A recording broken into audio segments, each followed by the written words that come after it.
Ouviste aquela voz? Era a de uma menina de 6 anos, num salão luxuoso, cheio de gente perigosa e poderosa. Ela perguntou: "Queres casar com a minha mãe?" De repente, silêncio total. Ninguém acreditava que uma criança tivesse feito aquela pergunta a um mafioso famoso, em frente a centenas de convidados.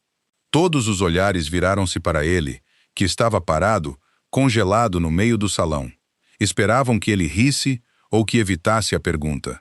Mas, depois de um longo silêncio, o temido mafioso ajoelhou-se perante a menina e deu uma resposta que deixou todos sem palavras.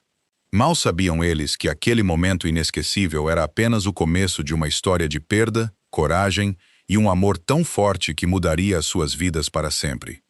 Mas antes de começarmos esta história emocionante, diz-nos nos comentários de onde estás a ver este vídeo. E se gostas de histórias assim, deixa um like e subscreve o canal para nos apoiares. Agora, vamos começar. Era sábado no mercado da Rua do Príncipe. O ar cheirava a castanhas assadas e a um vento que só se sentia no final do outono, cortante nas bordas dos paralelepípedos, mas quente onde o sol batia nas tendas.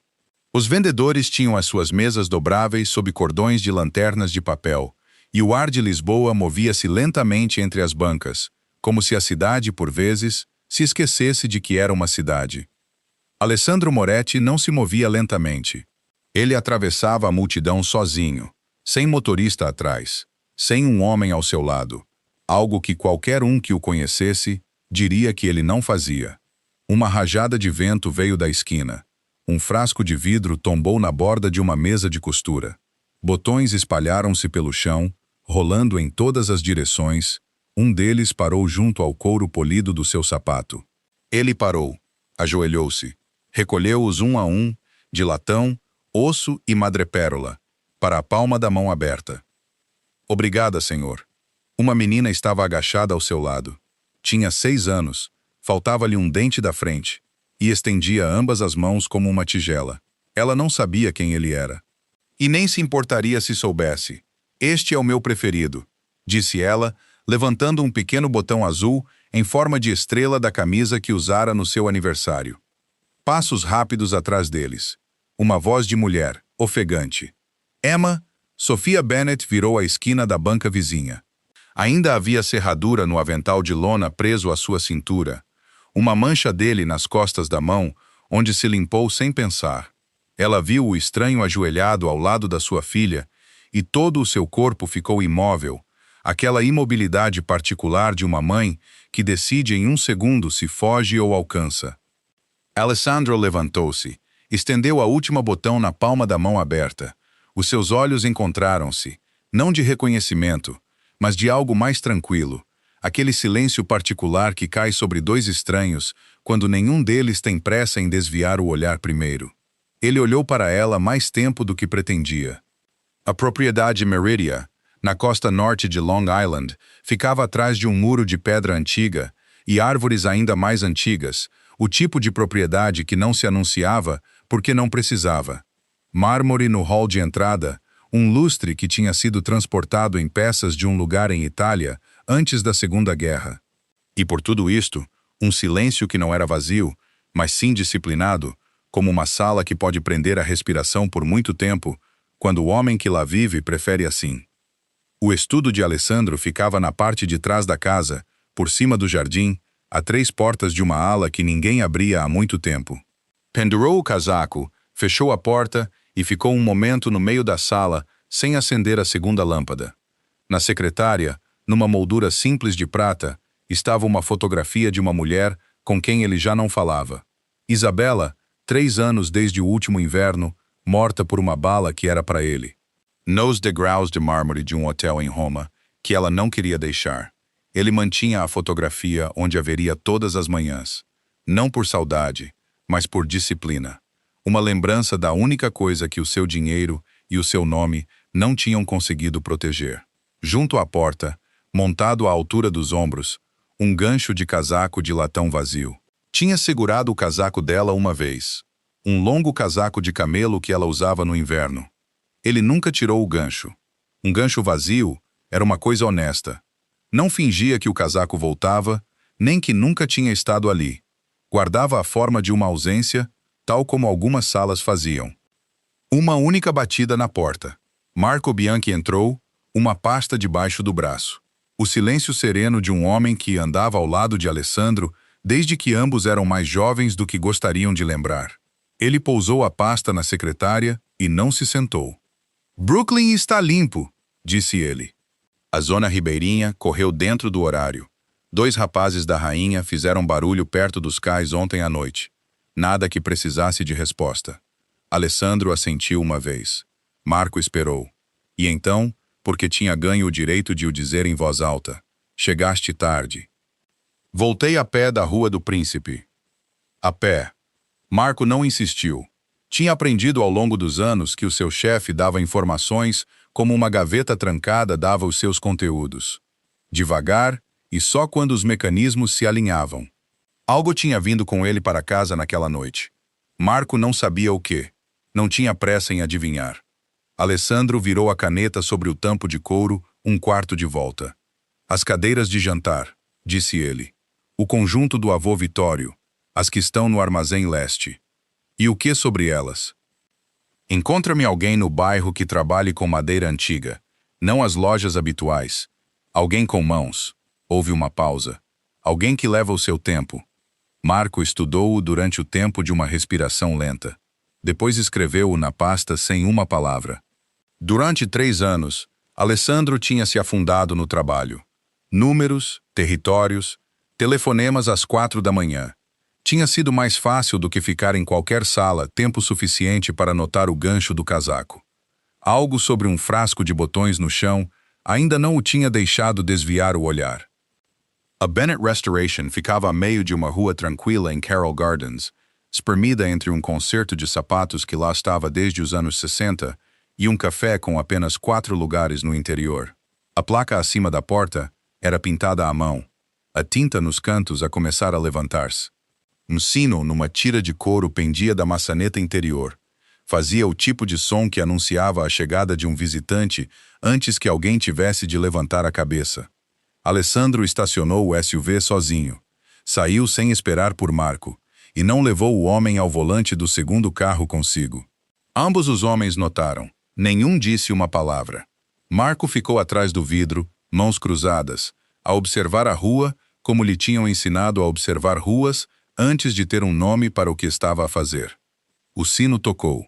Sofia endireitou-se na sua bancada, o cinzel ainda numa mão. Ela viu-o, e o seu rosto fez aquela coisa pequena e cuidadosa que fazia com estranhos. Polida na superfície, cansada por baixo. Depois ela identificou-o.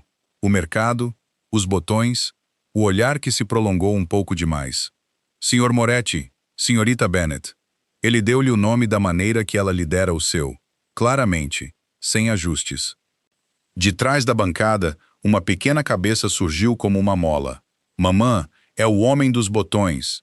Emma abandonou o seu livro de colorir, correu pela loja com os seus tênis remendados e parou mesmo à frente dele, timidamente por um segundo, antes de decidir que não estava. "Voltaste? Vim buscar cadeiras." "Temos cadeiras", disse Emma. A sério, como se isso não tivesse ocorrido a ninguém ainda. Atrás dele, as portas traseiras do SUV abriram-se. 2 homens de casacos escuros começaram a descarregar peças para a calçada. 6 cadeiras no total, cada uma embrulhada em mantas de mobiliário e fita adesiva nas juntas, como só as do museu embalam. Colocaram-nas mesmo dentro da porta e saíram sem um som. Sofia aproximou-se da mais próxima e levantou o canto da manta. A sua mão foi para a barra superior antes dos seus olhos. Passou o polegar pelo grão. Sentiu onde uma junta tinha ficado mole, onde a madeira tinha aguentado. Leu-o como um leitor lento lê uma primeira página, sem saltar. Alessandro observou as suas mãos. Mogno cubano. Se a cor for honesta, juntaria original. Ninguém meteu um parafuso nisto há 100 anos. 1911. O meu bisavô encomendou o conjunto em Veneza. O meu avô trouxe-as num navio em 1952. Avô Vitório, disse Emma, satisfeita por ter ouvido. A boca de Sofia quase sorriu. Ela deteve-o, guardou-o. 6 cadeiras, disse ela. Estrutura, assentos reconstruídos, acabamento só onde o acabamento se foi. Posso ter as 2 primeiras prontas em cerca de 3 semanas. As restantes, até ao fim do 2º mês. Ela deu uma quantia. Era justa. Era a mesma quantia que ela daria a um homem com um casaco manchado de tinta. Ele assentiu uma vez. Não pechinchou. Teria pago 4 vezes mais, e ambos sabiam disso, e nenhum dos dois disse. Emma já estava ao seu lado, estendendo o seu frasco de vidro. Tens de ver os botões à luz. Ela levantou um, e depois outro, com gravidade, um de cada vez. Este é do meu vestido de aniversário quando fiz 5 anos. Este é do suéter preferido da mamã de antes. Este é o azul que já conheces. Ajoelhou-se à altura dela sem querer. Olhou para cada botão enquanto ela o nomeava. Como um homem olha para algo pequeno, que foi tornado importante por ser guardado.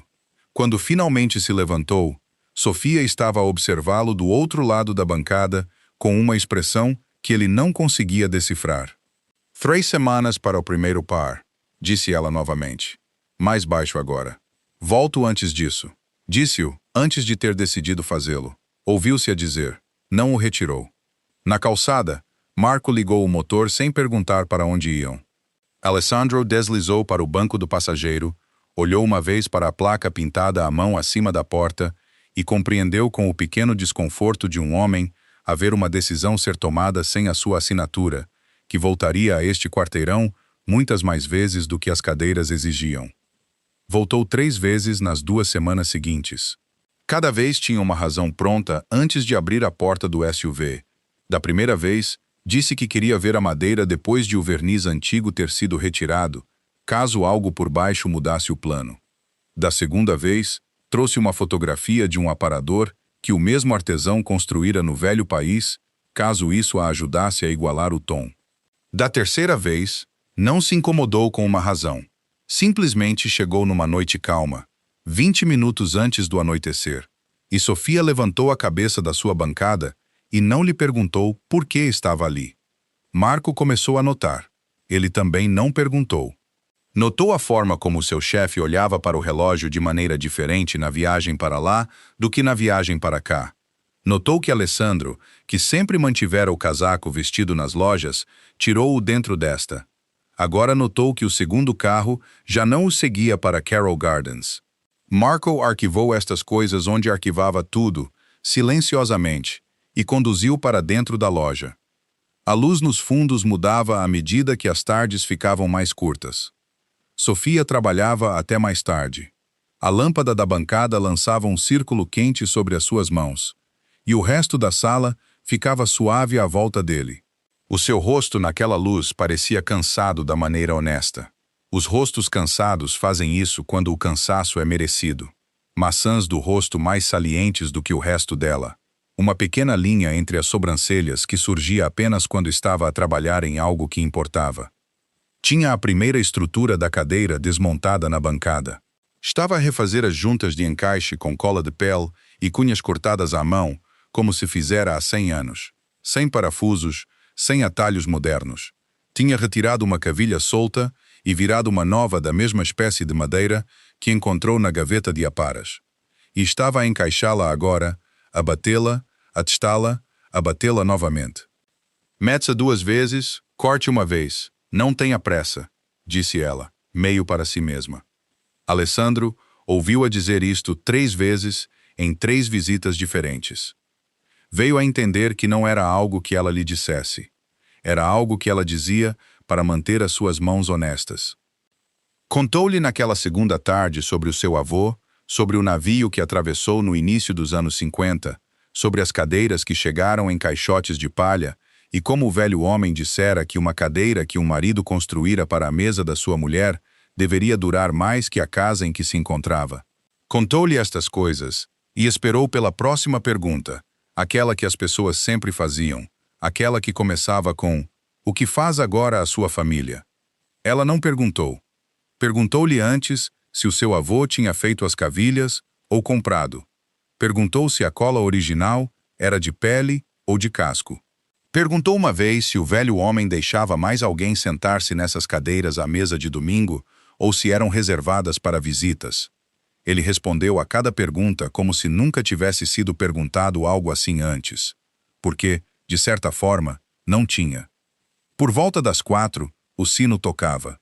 Emma entrava da escola com a mochila, a puxar um ombro para baixo, e beijava a mãe na bochecha sem parar, e sentava-se na pequena mesa de trás, com o seu livro de colorir e um frasco de lápis de cor. Ela levantava a cabeça às vezes e dizia: "Olá, Sr. Alessandro", e voltava ao seu desenho. Demorou-lhe 3 visitas a perceber o que era estranho na sala. Era o primeiro lugar em muito tempo onde ninguém o tinha abordado como o homem que ele era fora dali. Ninguém se levantava quando ele entrava. Ninguém baixava a voz. Sofia tratava-o como um homem que lhe trouxera madeira. Emma tratava-o como um homem que uma vez se agachara por botões. Ele não era o chefe ali. Era apenas um homem num banco junto a uma bancada, a observar uma mulher a encaixar uma cavilha num buraco que esperara um século para ser fechado. Voltou na quinta-feira mais tarde do que pretendia. O quarteirão já se tinha esvaziado. O café ao lado tinha virado seu letreiro. Apenas a luz na Bennett Restoration ainda estava acesa, e Emma estava na varanda, de casaco. Um pedaço de cartão achatado sobre os seus joelhos, a desenhar algo a lápis azul que corria para fora da borda do cartão e continuava no ar. "Senhor Alessandro, Emma, estou a fazer uma casa." Ela virou o cartão para que ele pudesse ver. Havia um telhado e uma chaminé e uma janela muito alta com um frasco de vidro desenhado dentro dela. "É aqui que vivem os botões." Ele quase sorriu. Estava prestes a passar por ela quando notou os seus tênis. Não os tinha olhado diretamente antes. A ponta esquerda tinha partido ao longo da costura e alguém a tinha fechado de volta com pontos cuidadosos e desiguais num fio que não combinava com o sapato. Os pontos eram apertados. Quem os tinha feito sabia o que estava a fazer. Também sabia que não voltaria a fazê-lo tão cedo. Emma notou que ele notava. "A mamã consertou-os. Eu vejo isso." Ela diz: "Sapatos são fáceis, telhados são mais difíceis." Disse-o da maneira que uma criança diz uma frase que ouviu tantas vezes que se tornou um facto meteorológico. Já estava de volta ao seu desenho antes de terminar a frase. Algo moveu-se no seu peito, baixo e silencioso. Ele conhecia a forma daquela frase. Tinha crescido a ouvir uma versão dela noutra língua, numa cozinha mais pequena, com um homem que chegava à casa cheirando a poeira de pedra e dizia à mulher quando a chuva entrava pelo teto que os sapatos eram a parte fácil. Esse homem acabou por colocar um novo telhado na casa. Levou-lhe 7 anos. Alessandro arquivou os tênis. A primeira pista. Entrou. Sofia estava na bancada, mas não estava a trabalhar. Estava debruçada sobre um pequeno caderno, um pedaço de lápis na mão, e estava a fazer contas, os mesmos números 2 vezes, como as pessoas fazem quando esperam que a segunda vez corra de forma diferente. Captou apenas um vislumbre antes de ela o ver, e fechou o caderno contra o peito, tudo num só movimento, como alguém dobra uma carta privada. O sorriso voltou, o familiar, aquele que ela usava com os clientes. "Estás aqui tarde." Estava nas redondezas. "Essa desculpa está a ficar mais fina a cada vez que a usas." "Eu sei." Ela virou-se para a cadeira da maneira que fazia quando precisava que as suas mãos tivessem para onde ir. Ele não perguntou quais eram os números. Não precisava. Tinha vivido tempo suficiente para saber o que o rosto de uma mulher fazia quando uma coluna de algarismos não somava como ela precisava. Pegou no bolso interior do casaco e tirou um envelope. "Para materiais", disse ele. "O tecido que mencionaste, e o acabamento, e tudo o mais que o trabalho da segunda metade precisar." Sophia olhou para o envelope. Não o pegou imediatamente. "É muito. É o que os materiais custam quando a peça vale a pena, certo?" "Isso não é verdade, e ambos sabemos disso." "Então pega para os próximos, depois destes. Haverá outros." Ela sustentou o seu olhar por um segundo mais do que uma comerciante sustenta o de um cliente. Depois pegou no envelope. Não o abriu. Pousou-o na bancada ao lado do caderno e pôs a mão sobre ambos brevemente, como uma mulher a pesar algo. "Obrigada, Sr. Moretti." Disse-o da maneira que uma pessoa diz obrigada quando dizer isso lhe custa algo. Nem humilde, nem caloroso, algo mais antigo que ambos e mais perto do osso. Ele assentiu uma vez e saiu. Na varanda, Emma tinha desaparecido. Apenas o cartão permaneceu, encostado à parede, o desenho de uma casa com um frasco de botões na janela mais alta, à espera que alguém lhe colocasse um telhado. A chuva começou por volta das 3 e não parou. Quando Alessandro virou na rua, as calhas estavam a correr cheias e as tendas estavam cobertas de água. O café ao lado estava fechado para a tarde. Uma placa escrita à mão na montra da sapataria dizia: "Volta segunda-feira." Apenas a Bennett Restoration ainda tinha uma luz acesa. Disse a Marco para esperar no carro. Subiu para debaixo da marquise e abrandou junto à porta. Tinha a intenção de bater. Tinha a mão quase na madeira quando ouviu a voz dela através dela. Baixa, contida, como as pessoas falam quando sabem que as paredes são finas e a criança vizinha pode chegar a qualquer momento. "Eu entendo isso." "Entendo. Sim." Houve uma pausa. "Não, ouvi-te da primeira vez. Não estou a discutir. Só preciso até ao dia 15. Outra pausa. "Mais tempo, por favor." A palavra saiu plana. Não a implorar, mas despida de tudo o que era extra. Era a voz de uma pessoa que aprendera que implorar não funcionava, e dissera a palavra de qualquer maneira, porque era a única palavra que restava. Ouviu-a inspirar. Ouviu o telefone ser pousado contra a bancada, não no seu berço. Ouviu-a, por um longo momento, sem se mover. Contei até 10. Depois empurrei a porta. O sino tocou. Ela já se virava para ele quando ele entrou, limpando o calcanhar da mão numa bochecha tão rapidamente que quase não a vi. O sorriso surgiu no seu rosto como uma lâmpada se acende. Brilhante, não quente. "Vais apanhar frio a sair assim." "Onde está a Emma?" "Com a senhora Howardin lá em cima. Ela fica com ela quando chove assim. A Emma gosta do gato dela." Ela assentiu. Não olhou para o telefone deitado de lado. "Terminei a primeira," disse ela. "Queres ver?" Ela guiou-o para trás. Ali, num par de cavaletes baixos, estava a primeira das cadeiras de jantar, reconstruída.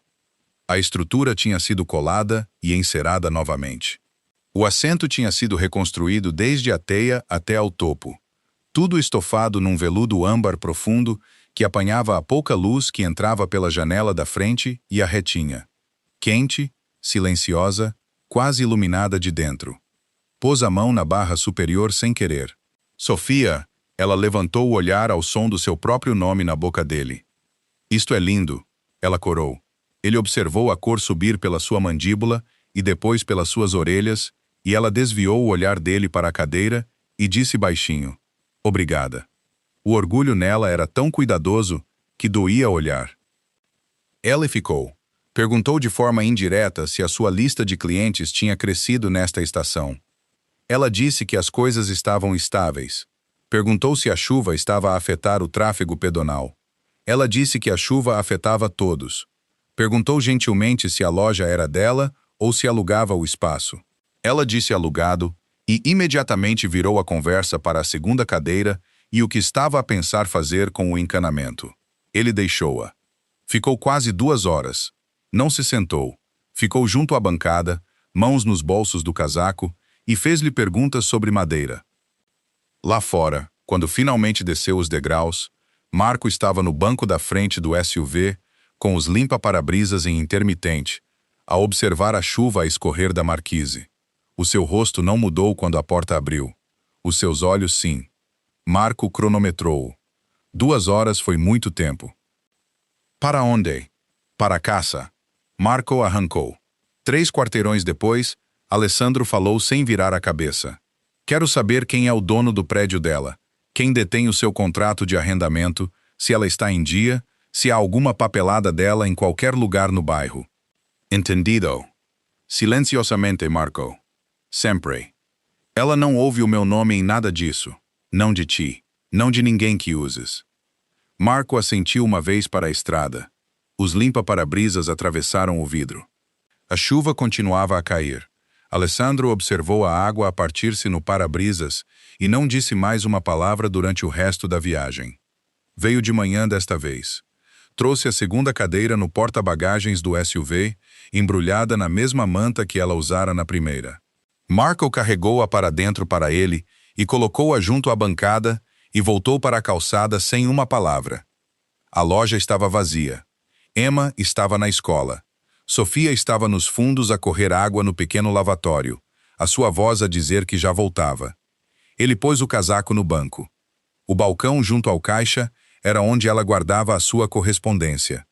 Estava sempre ali, arrumada de forma organizada, junta por um elástico que se tornara macio de ser reutilizado demasiadas vezes. Ele notara-o antes e não olhara.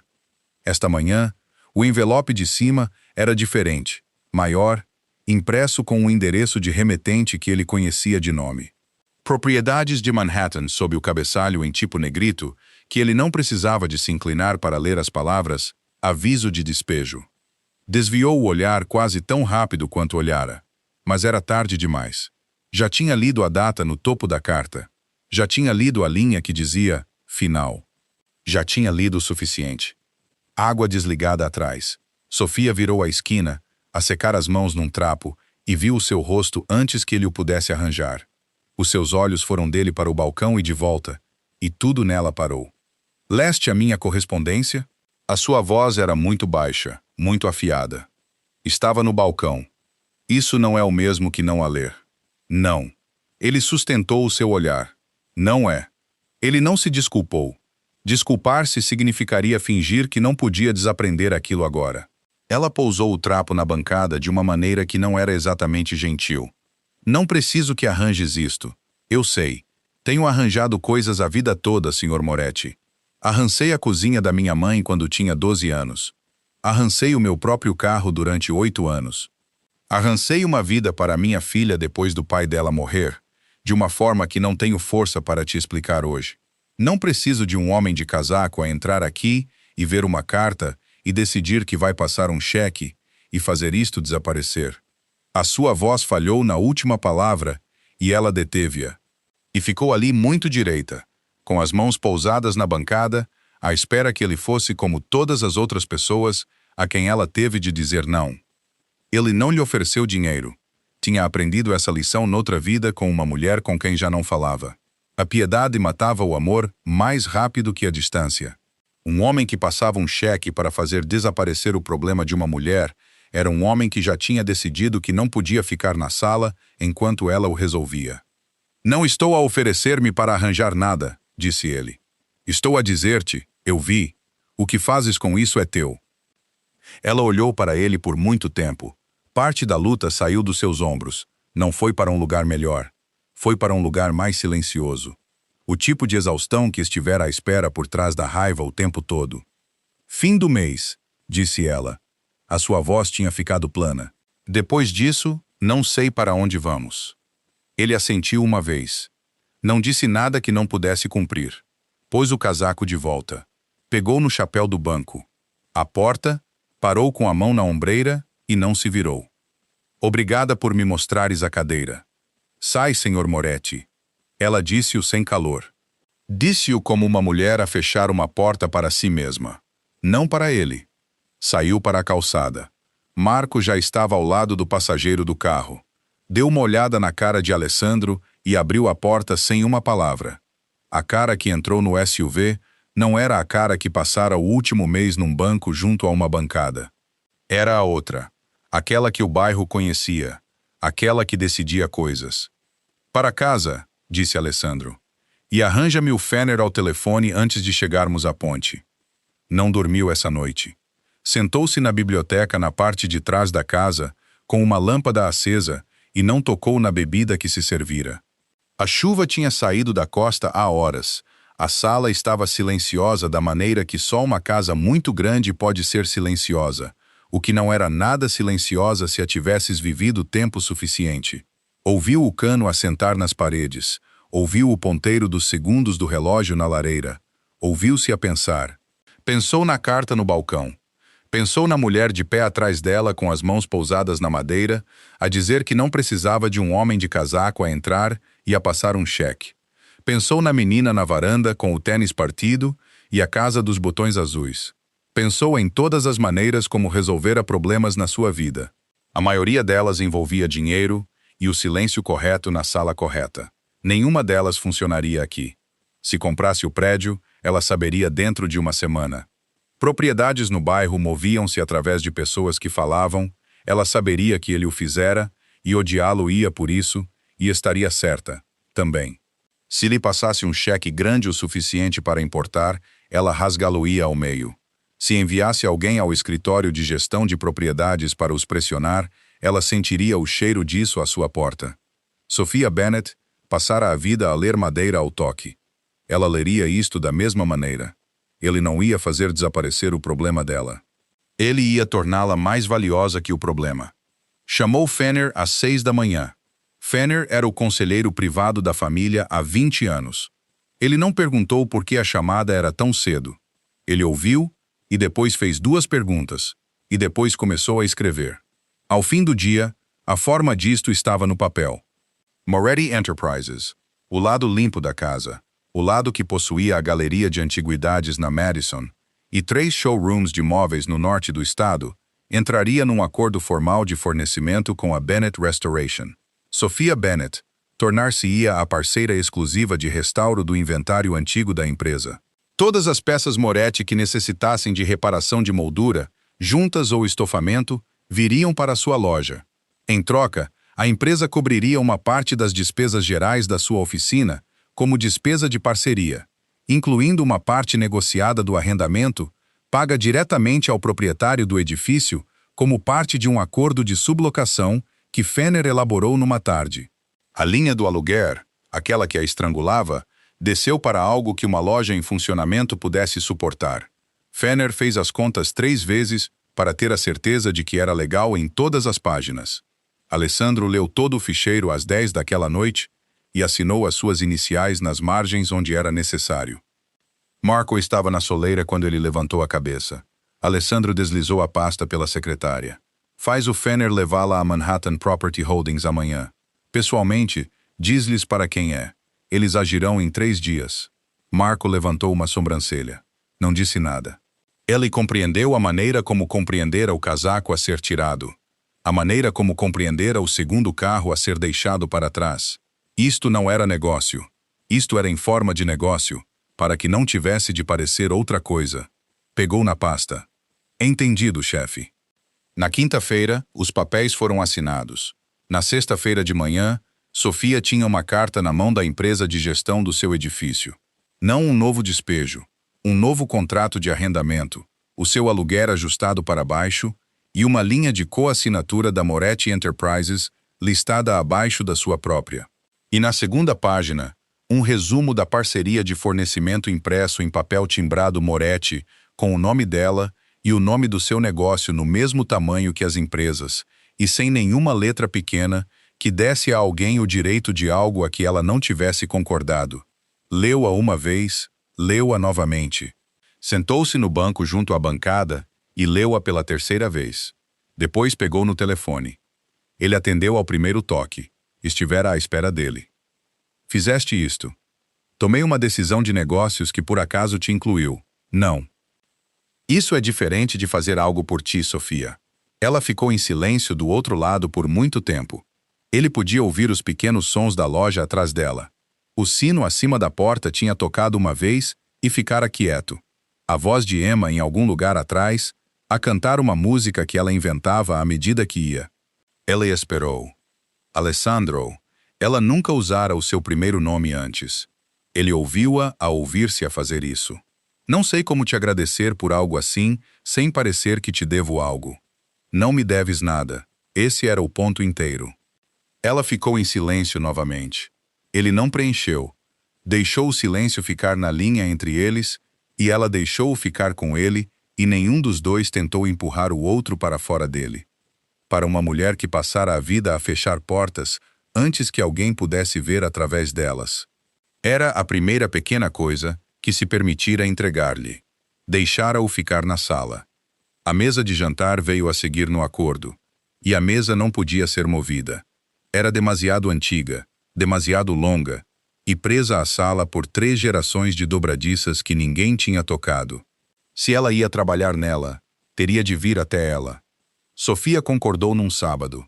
Era o único dia em que podia levar Emma sem perder a escola. Alessandro mandou um carro. A propriedade apareceu devagar. O muro de pedra ao longo da estrada continuou por mais tempo do que um muro deveria continuar. Depois o portão, depois as árvores, depois o caminho, longo e limpo, e a casa no seu fim, toda em pedra pálida e janelas escuras. O tipo de casa que faz uma menina de 6 anos parar de roer a ponta da trança e pressionar o nariz contra o vidro. Mamã, eu sei, querida. É a casa dele? Sim, toda ela, toda ela. Emma sentou-se no banco e considerou isto como considerava a maioria dos factos grandes. A sério. E depois feito. Ao portão estava um homem de casaco escuro, não jovem, não a sorrir. Tinha um coldre de ombro debaixo do casaco e mãos que tinham feito trabalho que a maioria das mãos não fazia. O seu rosto não se moveu quando o carro parou. Olhou para Sofia, olhou para a criança no banco de trás. Assentiu ao motorista. Emma saiu antes que a mãe a pudesse parar. Marchou até ao guarda com uma pequena caixa de bolos cor-de-rosa nas 2 mãos, levantou-a como uma lanterna e olhou para ele da maneira que olhava para todos. Do centro exato da sua própria certeza, trouxe cupcakes. Queimei um pouco os topos. Mas ainda podes comê-los. A mamã disse que devíamos trazer algo porque é rude ir a uma casa e não o fazer. Esperou. O guarda, cujo nome era Enzo, tinha feito 10 anos num lugar onde ninguém lhe tinha trazido nada, e estivera fora há 6, e estivera naquele portão há 4 desses, e nunca nesse tempo lhe tinham oferecido um cupcake queimado por uma menina de 6 anos em tênis remendados. Pegou na caixa lentamente, como se pudesse desmontar-se. Obrigado, menina. De nada. Ela virou-se para a mãe, satisfeita. Vês, ele foi simpático. A garganta de Sofia tinha se apertado, e ela não sabia por quê. Dentro da casa, Emma encontrou a cozinha como as crianças encontram cozinhas, pelo cheiro e pelo instinto. Nana Rosa estava ao balcão, 78 anos, e com os cotovelos no meio da farinha. E ela levantou a cabeça quando uma pequena estranha entrou pela porta e não pareceu surpreendida. As mulheres velhas não se surpreendiam com as crianças. As crianças eram a única coisa que ainda esperavam. Deve ser a Emma. És a avó que cozinha? Sou a avó que cozinha. Trouxe cupcakes, mas dei-os ao homem do portão. Foste muito gentil. Vem sentar-te. Conta-me sobre os teus botões. Emma subiu ao banco alto da cozinha e contou-lhe sobre os botões. Contou-lhe sobre o azul do seu aniversário. Contou-lhe sobre a madrepérola do suéter da sua mãe de antes. Perguntou como se faziam as bolachas pequenas com amêndoa por cima, as com açúcar em pó. E Nona Rosa começou pacientemente a explicar, e não parou durante 40 minutos. No corredor lá fora, Alessandro estava com uma mão na ombreira da porta e não se moveu. Tinha vivido nesta casa toda a sua vida. Nunca a tinha ouvido soar assim. Na sala de jantar, Sofia estava de joelhos debaixo da mesa com uma fita métrica, a escrever números no pequeno caderno, a passar a palma da mão pelo lado de baixo da madeira onde 3 gerações da família tinham metido a mão para passar algo, para encontrar algo, para tocar por hábito no final de uma refeição. Leu o grão como ler as cadeiras. Lentamente, com respeito. Ela não sabia que ele a estava a observar do corredor. Ele observou-a de qualquer maneira. No final do dia, Marco levou-o para o carro depois de Sofia e Emma terem ido. O Enzo perguntou-me uma coisa. Chefe, o quê? Se a menina volta amanhã. Alessandro não sorriu. Algo no seu peito moveu-se de qualquer maneira, quente e pequeno num lugar que ficara frio o suficiente por tanto tempo que ele quase parara de notar que estava lá. Era uma noite de sábado quando ele foi à loja sem avisar e Sofia e Emma ainda estavam lá. O sino tocou depois das 7. As luzes de teto estavam apagadas. Apenas a lâmpada da bancada estava acesa atrás e o seu círculo âmbar fazia toda a frente da loja parecer o interior de uma lanterna. Alessandro carregava 2 sacos de papel com o topo dobrado para baixo e um logótipo de madeira pressionado na costura. Emma avistou os sacos primeiro. Avistou o logótipo segundo. Ela estava fora do seu banco antes que a mãe tivesse tempo de se virar. É do lugar com o mural na parede? É. Trouxeste o de bacon? Trouxe 2 do de bacon. Sabias que eu gostava de carbonara? Emma virou-se para a mãe com todo o peso moral do momento no seu rosto pequeno. Mamã, ele perguntou a Nana Rosa. Sofia pousou as suas ferramentas. Ela estava cansada de uma maneira que se habituara a si mesma. Não ia lutar contra uma refeição quente num sábado. Limparam um canto da bancada. Emma insistiu numa toalha de mesa. Não havia toalha de mesa. Havia um quadrado dobrado de veludo de estofamento num cesto de retalhos. Ambar gostou da cadeira acabada, e ela espalhou-a sobre a madeira com a seriedade de uma criança a pôr um pano de altar. Alessandro arrumou os recipientes. 3 garfos, 3 guardanapos. Pensara nos guardanapos. Comeram a bancada com a lâmpada da bancada acesa. Emma falou. Contou-lhe sobre um rapaz da sua turma chamado Jonah que comera um lápis de cor a uma aposta. Contou-lhe sobre a professora substituta que não conseguia lembrar o nome de ninguém e chamava a todos amigo. Contou-lhes que tinha desenhado o guarda do portão e dado a Nana Rosa para lhe entregar. E a Nana Rosa dissera que o colocaria no frigorífico, que era um lugar muito bom porque era onde todas as coisas importantes iam. Alessandro ouviu-a como nunca na vida ouvira um homem do outro lado de uma mesa com um contrato entre eles. Não verificou a hora. Não olhou para o seu telemóvel. Observou a menina a falar e ouviu cada palavra, e fez sons pequenos e corretos nos sítios certos. E Sofia, do outro lado dele, observava-o a fazer isso, e algo no seu rosto ficou mais suave do que ela pretendia. Depois de um tempo, Emma abrandou. Inclinou a cabeça contra o braço da cadeira de asas semi-restaurada, onde se tinha sentado para a refeição. Parou a meio da frase sobre o lápis de cor. Os seus olhos ficaram pesados. O garfo escorregou-lhe da mão e caiu silenciosamente no veludo. Sofia apanhou-o sem olhar. Levantou-se e afastou Emma para o lado na cadeira para que a sua cabeça estivesse no braço e as pernas estivessem dobradas, e ela tirou o seu próprio casaco e pôs-no sobre ela. Sentou-se novamente em frente dele e cruzou os braços sobre o peito e olhou para sua filha a dormir por muito tempo antes de dizer alguma coisa. Ela não dorme tão bem assim há 3 anos. Ele não respondeu. Ela não o dissera para ser respondida. A lâmpada da bancada zumbiu uma vez e voltou a ficar estável. Perguntei sobre o pai dela, disse ele suavemente. As mãos de Sofia não se moveram. A sua voz sim. Morreu quando a Emma tinha 3 anos. Não foi dramático. Teve um ataque cardíaco num semáforo a caminho de casa do trabalho. O carro à frente dele pensou que ele tinha adormecido. Tinha 34 anos, e não havia nada de errado com ele. E depois houve. Disse-o da maneira que provavelmente o dissera há centenas de vezes numa voz que construíra para o dizer. Lamento. Eu também.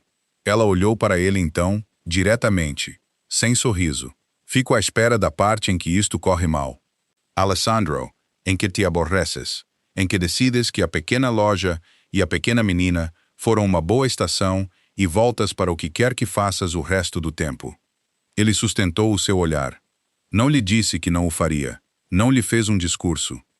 Fizera discursos a uma mulher uma vez e depois voltara para a sua secretária e ficara lá por 4 anos. Não posso provar nada disso a ti com palavras, disse ele. Só posso continuar a aparecer até deixar de ser uma pergunta que tens de fazer. Ela não respondeu. Olhou para Emma, para o casaco sobre os pequenos ombros, para o garfo no veludo. Estendeu a mão e, sem pensar nisso, alisou o cabelo da filha para trás da testa da maneira automática que uma mãe faz quando não tem a certeza se as suas mãos ainda são dela. Alessandro observou-a a fazê-lo. Compreendeu, sentado à bancada numa loja que cheirava a cola e serradura e bacon quente de um saco de papel, que não ia sair desta mesa da maneira como saíra de todas as outras mesas da sua vida. 3 semanas depois, a propriedade estava cheia.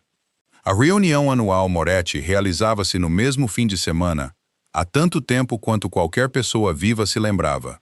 Seguia o calendário da família, não o da cidade, e todos os anos, os mesmos nomes subiam o caminho em carros escuros, homens de negócios que possuíam edifícios ao longo da água. 2 ex-juízes, um congressista que não o colocava na sua agenda oficial e em mesas cuidadosamente separadas das outras, os chefes das 5 casas que dirigiam o negócio mais antigo da ilha, cada um sentado com os homens em quem confiavam e os homens que observavam. Os lustres estavam acesos. O vinho toscano tinha sido trazido da adega à tarde. Em cada canto de cada sala, uma conversa estava a acontecer. E debaixo de cada conversa, uma segunda. E debaixo da segunda, uma terceira. Alessandro convidara Sofia. Ela recusara 2 vezes. Ela dissera sim numa quinta-feira, baixinho ao telefone, e só depois de ele lhe dizer que Emma podia vir. Usava um vestido azul marinho simples com mangas até aos cotovelos. Sem joias, exceto um par pequeno de brincos. O seu cabelo estava solto.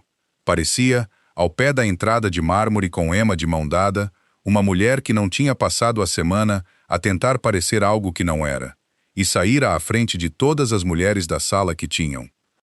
Lucia Moretti viu-a primeiro. Lucia tinha 60 anos. O seu cabelo ficara o branco pálido e caro de uma mulher que decidira há muito tempo que a cor da autoridade lhe assentava. Usava as pérolas que pertenciam à mãe da sua mãe, 3 fios, frias contra a seda preta do seu vestido. Estava perto da lareira com um copo de tinto à altura exata que uma mulher segura um copo quando quer que as suas mãos pareçam em repouso. Observou Sofia e Emma através da sala na sua direção. Não se moveu para as encontrar, esperou. Alessandro trouxe-as até ela. Mãe, esta é Sofia Bennet, e esta é a Emma. O sorriso de Lucia era polido. Os seus olhos não eram. Que engenhosa a minha filha em trazer uma convidada. Ele raramente traz alguém especial. Sofia encontrou o sorriso com um dos seus que não era mais quente. Senhora Moretti, por favor, aproveite a noite. A troca durou 11 segundos. Lucia voltou para sua conversa. A mensagem entregue. Alessandro não deixou Sofia e Emma sozinhas pelo resto da noite. Não o fez da maneira que um homem exibe uma mulher. Fez-o da maneira que um homem protege uma. Ficou ao seu ombro. Introduziu-a pelo nome às pessoas a quem a apresentou. E não a apresentou àquelas por quem não queria que ela fosse medida. Manteve Emma perto do seu outro lado, uma mão ligeiramente nas costas da menina sempre que ela vagueava. Lucia notou. Lucia notou tudo. Por volta das 10, o toque de uma faca num copo chamou a ordem à sala para o primeiro brinde familiar. A conversa cessou. Os servidores recuaram. No pequeno silêncio entre os discursos, quando todos ainda prendiam a respiração, à espera do próximo, Emma soltou a mão de Alessandro e deu um passo em frente. Esticou-se e puxou a manga do seu casaco, o mesmo puxão que dera no mercado quando era uma estranha. Senhor Alessandro, posso fazer-te uma pergunta? Cabeças nas mesas mais próximas viraram-se primeiro. Depois, na maneira como um silêncio se espalha por uma sala cheia, as mesas além delas viraram-se também. Claro, ela olhou para ele com o seu rosto totalmente aberto, inteiramente sem noção da sala. Da maneira que apenas uma criança de 6 anos pode estar inteiramente sem noção de uma sala. Podes casar com a minha mãe? A sala riu-se. Não com crueldade. Da maneira que uma sala ri de uma pergunta de criança, os copos de vinho erguidos novamente. Uma mulher perto do piano pôs a mão na boca. Algures atrás deles. Sofia ficou completamente imóvel, a sua mão a subir a meio para a sua própria boca e a parar. Alessandro não riu. Ajoelhou-se. Ajoelhou-se num joelho no meio da sala, em frente a todas as mesas que dirigiam todos os bairros da ilha. E trouxe-se à altura de Emma, e a risada diluiu-se à medida que as pessoas se apercebiam, uma a uma, que ele não ia fazer uma piada. Emma, sim, se a tua mãe me quisesse, seria a maior honra da minha vida. O silêncio que caiu sobre a sala depois disso não foi o silêncio de uma piada que aterrou. Foi o outro tipo, o que significa que uma decisão acabou de ser tomada em público que todos na sala agora têm de decidir o que fazer com ela. Emma assentiu uma vez, satisfeita, como se um pequeno negócio tivesse sido devidamente encerrado. Através da sala, o copo de Lucia parou a meio caminho da boca. Não o baixou, não o levantou. Manteve-o exatamente onde congelara e observou seu filho ajoelhar-se no seu chão, em frente ao filho de uma estranha, e algo na sua cara foi para um lugar onde não estava há muito tempo. A casa estava silenciosa às 9 da manhã seguinte. A equipa de catering veio e foi-se. As cadeiras tinham sido dobradas. Os copos de vinho tinham sido lavados na cozinha e colocados de volta no armário no fim do corredor. Não havia evidência ao passar pelos quartos que 100 pessoas tinham estado ali na noite anterior. A casa Moretti fora construída para se apagar depois de usada. Lucia treinara-a assim. Ela estava na sua sala de leitura, na parte de trás da casa, quando a empregada lhe entregou a mensagem. Alessandro devia ir ter com ela às 10 horas. Sentou-se com as costas viradas para as altas janelas a leste. O sol entrava por cima dos seus ombros e projetava o seu rosto na sombra quando ela olhava para quem estava à sua frente. Tinha usado este truque no pai dele. Tinha-o usado nos advogados da família. Tinha-o usado nele desde que ele tinha 7 anos e estava a usá-lo agora. Entrou exatamente às 10. Fechou a porta atrás de si. Não se sentou. Entendes o que aconteceu ontem à noite? Entendo exatamente o que aconteceu ontem à noite. Em frente a todos os homens desta costa que observam esta família em busca de fraqueza. Em frente a todos os homens desta costa que observam esta família em busca de quem a lidera. Ela pousou a sua chávena na pire sem um som. Adiolaste-te numa sala, Alessandro, na nossa sala, e deixaste que uma criança de 6 anos te perguntasse se estavas a casar com uma mulher que conheces há 2 meses e respondeste em voz alta. Respondi honestamente. Honestidade naquela sala foi a coisa menos útil que podias ter oferecido. Ele não argumentou. Ficou com as mãos soltas ao lado e esperou. Uma viúva com um filho. Alessandro. Sim. A alugar uma oficina em Carroll Gardens. Sim. Uma mulher sem nome em nenhuma sala que nos importe. Uma mulher sem proteção própria. Uma mulher que nem sequer consegue manter um contrato de arrendamento sem a tua intervenção. Ela deixou a palavra intervenção ficar entre eles um segundo mais do que o necessário para ter a certeza de que ele ouvira que ela sabia da parceria. Ele não reagiu. Fora criado por esta mulher.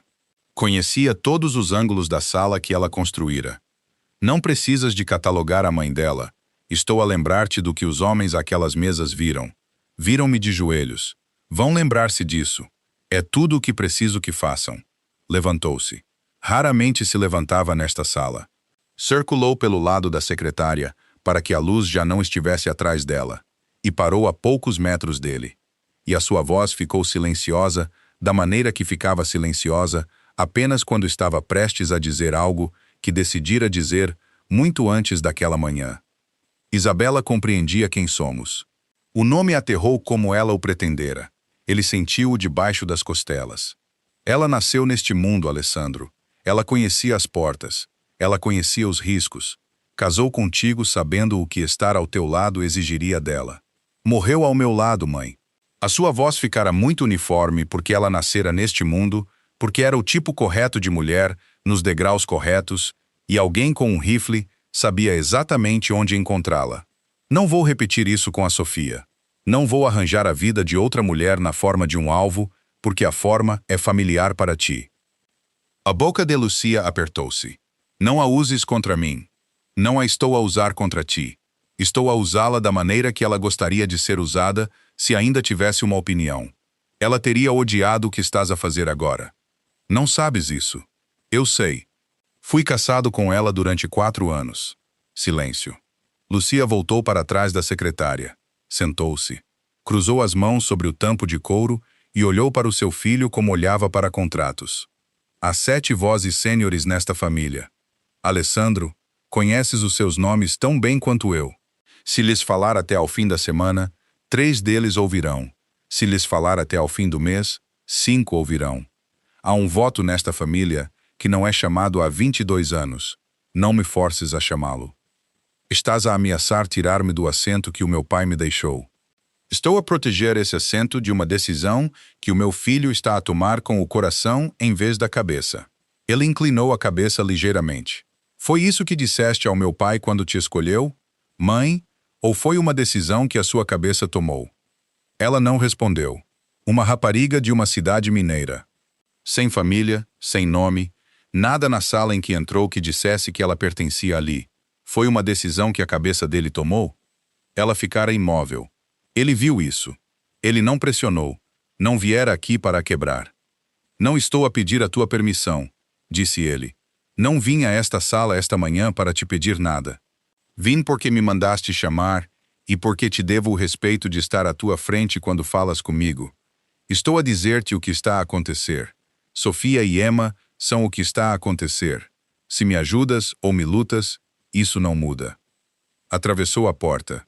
A porta parou com a mão na maçaneta e não se virou. Tiveste um marido que voltava para ti todas as noites durante 31 anos. Mãe, não passes a última parte da tua vida a ensinar o teu filho a perder isso. Abriu a porta e saiu. Ela ficou onde estava. O sol moveu-se pela secretária. A chávena de café ao seu lado ficou fria. Ela não a levantou. Ficou sentada ali por muito tempo com as mãos cruzadas e olhou para a cadeira vazia em frente dela. E não, pela primeira vez em muitos anos, soube o que ia fazer a seguir. 3 dias depois, numa terça-feira à tarde, o sino acima da porta da loja tocou e Sofia levantou a cabeça à espera de uma entrega. A mulher na porta usava um longo casaco preto de cachemira que não pertencia àquele quarteirão. O seu cabelo era o branco pálido que Sofia vira uma vez numa sala iluminada por lustres. Não havia motorista atrás dela, nem homem ao seu ombro. Viera sozinha, o que era uma declaração por si só. Lucia Moretti não precisava de proteção onde quer que fosse. Onde quer que fosse, ela era a pressão. Senhorita Bennet, precisamos de falar. Sofia sentou-se no ar com a fita métrica na mão. Sabia que esta visita estava a chegar desde o momento no chão de mármore em que Alessandro se ajoelhara. Não sabia que dia. Sentiu-se quase aliviada por ser este, porque Emma estava na escola e não teria de ver nada disso. Entre, senhora Moretti. Quer um chá, por favor? Sofia foi até ao pequeno fogão dos fundos. As suas mãos não tremeram. Tinha orgulho disso. Voltou com 2 chávenas e pousou-as na bancada entre elas. Lucia não se sentou. Ficou de pé com as mãos enluvadas ainda a segurar a chávena que não ia beber. E olhou em volta da loja uma vez, absorvendo lentamente as ferramentas, os retalhos, o veludo âmbar na cadeira acabada no canto. O livro de colorir da Emma na pequena mesa dos fundos. Não disse nada sobre nada disso. Não precisava. Sabes o que o meu filho faz realmente para viver? Miss Bennet. O estômago de Sofia caiu. Manteve o rosto nivelado. Ele restaura móveis. Ele é dono de uma empresa que restaura móveis. Ele tem participações imobiliárias. É o que o meu filho faz com metade do seu tempo. Estou a perguntar-te sobre a outra metade. Sofia não respondeu. Vou poupar-nos a ambos uma tarde. Lucia pousou a chávena. O nome Moretti é antigo nesta costa. Mais antigo que o negócio de antiguidades. Mais antigo que o imobiliário. Há bairros nesta ilha onde o aluguer nos é pago e não há um senhorio, e onde um nome é falado antes de uma decisão ser tomada, e onde uma discussão entre 2 homens é resolvida à mesa antes de ser resolvida na rua. O meu marido dirigiu esse lado da casa durante 31 anos. O meu filho dirige-o há 11. O meu neto, se alguma vez o tiver, dirigirá depois dele. A mão de Sofia tinha ficado fria em volta da sua própria chávena. Há homens nesta cidade que gostariam muito de ocupar o lugar do meu filho. Há homens em 3 outras cidades que gostariam de o ver enterrado antes de tomarem o pequeno almoço amanhã. Houve tentativas de o matar, senhorita Bennet. Haverá mais. Esta é a verdade sobre o homem que lhe tem comprado o jantar e pago metade do seu aluguer. Sofia pousou a chávena à sua frente antes que a sua mão a traísse. Lucia não parou. O meu filho foi casado uma vez. O nome dela era Isabela. Tinha 31 anos e estava num conjunto de degraus de mármore, ao lado dele no meio da tarde, numa cidade estrangeira. E o homem com o rifle apontava para o meu filho e levou-a em vez dele. O meu filho não fala sobre isso. Eu falo. Estou a falar sobre isso agora porque precisas de ouvir de alguém que já enterrou a mulher que esteve onde tu estás. A loja estava muito silenciosa. Tens uma filha, senhorita Bennet. Uma menina que traz cupcakes a um homem num portão. Uma menina que já foi fotografada por mais de uma câmara em mais de uma janela desde a noite em que entrou na minha casa. Entendes-me? Já existe uma foto da Emma em algum lugar nesta cidade. No telefone de alguém, já existe uma foto da tua filha de 6 anos, e não fui eu que a tirei. A respiração de Sofia tinha ficado superficial. Ela agarrou-se à borda da bancada. A voz de Lucia, quando veio novamente, estava mais silenciosa. Não gentil, apenas mais silenciosa. Estás preparada para a enterrar como eu enterrei a Isabela? Porque essa é a questão, senhorita Bennet. Não se o meu filho te ama. Não se tu o amas. A questão é se estás preparada para enterrar a tua filha pela resposta. Ela estendeu a mão para o casaco e tirou um envelope branco simples. Pôs-o na bancada entre elas. Não o abriu. Não precisava. Ambas sabiam o que era. Há o suficiente lá para uma nova loja. Onde quer que gostes, onde quer que seja, fora deste estado. Suficiente para uma escola para tua filha. Suficiente para uma vida que não tem um rifle nela. Deu um passo para trás da bancada. Se amas o meu filho, senhorita Bennet, deixá-lo-ás. É a única maneira de o protegeres. Ele não o fará por si mesmo. Já provou isso. Sofia não tocou no envelope. Não o empurrou de volta. A sua mão ficou pousada na madeira. Lucia olhou para ela por mais um longo momento. Depois assentiu uma vez, muito ligeiramente, da maneira que uma mulher acena a outra mulher que compreendeu os termos sem precisar de os dizer. Ela saiu. O sino tocou uma vez acima da porta. Tocou novamente quando a porta balançou a fechar. Sofia ficou na bancada por muito tempo sem se mover. O envelope estava onde Lucia o deixara. Não olhou para ele. Olhou em vez disso para a pequena fotografia moldada presa acima da sua bancada. A da Emma aos 4 anos na varanda da loja, a segurar o seu frasco de vidro para a luz com as 2 mãos, a sorrir para quem quer que estivesse atrás da câmara, como se o mundo fosse feito apenas de coisas boas e ela tivesse acabado de receber uma. Sofia baixou a testa para a bancada. Não chorou. Estava muito para além de chorar para isso. Não dormiu durante 3 noites. Deitou-se no pequeno quarto acima da loja com Emma a respirar uniformemente do outro lado da sala. E olhou para o teto e virou tudo como virava uma peça de madeira antes de decidir onde cortar. Isabella nos degraus de mármore. Emma no portão da frente com uma caixa de bolos. Alessandro, de joelhos na casa da sua mãe, em frente a todos os homens que alguma vez quiseram a sua cadeira. Ela não acreditou em Lucia por causa do dinheiro. Acreditou em Lucia porque já sabia, sem que ninguém precisasse de lhe dizer, que Alessandro se colocaria entre ela e qualquer bala em qualquer sala, e não pensaria nisso primeiro e não pensaria nisso depois. Vira isso na maneira como atravessara o chão da mãe na festa para ficar ao seu lado. Na maneira como se posicionara entre Emma e todos os estranhos durante toda a noite. Ele não sabia que o estava a fazer. Era assim que ela sabia que ele não pararia. Ela não queria que ele tivesse de escolher. Não entre ela e a sua família. Não entre ela e o assento que o seu pai lhe deixara. Não entre ela e o mundo em que nascera, o mundo que já lhe tirara uma esposa, e que, se ela ficasse, decidiria que lhe devia uma segunda. Não rasgou o cheque. Selou-o de volta no seu próprio envelope, fechado, e pôs uma folha de papel simples à volta dele num envelope maior, e endereçou-a para a propriedade. Deixá-la-ia numa caixa de correio no terminal de autocarros. Arrumou a loja depois de Emma ir para a cama na 3ª noite. Fez-o no escuro. Levou apenas o que importava. 2 malas, o seu rolo de ferramentas, a pequena fotografia de Emma da parede acima da bancada, o pequeno caderno, nada mais. Deixou as cadeiras acabadas onde estavam. Deixou o veludo âmbar na bancada onde estivera na noite da carbonara. Entrou no quarto de Emma por volta das 3 e sentou-se na beira da cama e tocou no ombro da menina e disse o seu nome. Emma sentou-se. Já estava a chorar antes de estar totalmente acordada. Da maneira que as crianças choram quando seus corpos sabem algo antes das suas mentes. Mamã, eu sei, bebê, eu sei. Para onde vamos? Vamos visitar alguém por um tempinho. Vamos voltar? Sofia não respondeu. O rosto de Emma partiu-se. Por que estamos a ir embora? O senhor Alessandro vai procurar-nos. Ele vai encontrar-nos, mamã. Ele vai ficar bem, querida. Ele vai ficar. Nós vamos ficar bem também. Mamã. Não.